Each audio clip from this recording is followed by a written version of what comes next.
Feynman technique to memorise, हालांकि ये पहले भी डिस्कस किए, मैंने नंबर 1 टेक्निक है ये। Feynman technique basically great physicist थे रिचर्ड फिनमैन, उन्होंने दी थी, ये साइंटिफिकली प्रूवन है।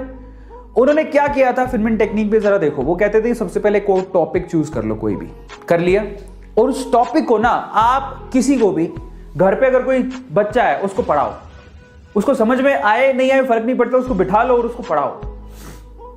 और मैं अपनी टाइम में क्या करता था कि किसी बच्चे को नहीं पढ़ाता था, इनफैक्ट मैं क्या करता था कि सामने पिलो पड़ा है, पिलो को ही रख लिया, हाँ भाई पढ़, उसको तो पीछे से चांटा भी मारोगे तब भी चलेगा, उसको कौन सा लग नहीं है, तो हाँ पिलो, वो नहीं होता सिराना, उसको रख लिया, हाँ देखो ऐसे से होता है। मैं करता था, मैं बहुत करता था। तो वो ये कहते हैं कि पहले कोई एक टॉपिक चूज करो, किसी बच्चे को पढ़ाओ, ठीक है।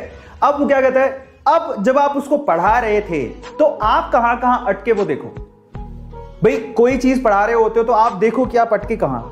अब खुद को तो समझ में आ जाता है, इंसान खुद से तो नहीं झूठ बोल सकता, समझ में आ गया। तो खुद को समझ में आ जाएगा कि आपने मिस्टेक्स कहां करी, उन मिस्टेक्स को आइडेंटिफाई करो और उन मिस्टेक्स को फिर से रिव्यू करो। रिव्यू का मतलब आप किसी टॉपिक को पढ़ाते टाइम कहां पे अटके, आइडेंटिफाई करने के बाद क्यों अटके, कारण क्या था, क्या तुम्हें उस कॉन्सेप्ट पे क्लैरिटी नहीं थी तो टॉपिक को खोल के देखो, कॉपी को खोल के देखो जाके, या फिर जिस टीचर ने पढ़ाया था उसने कैसे पढ़ाया था उसको चेक करो।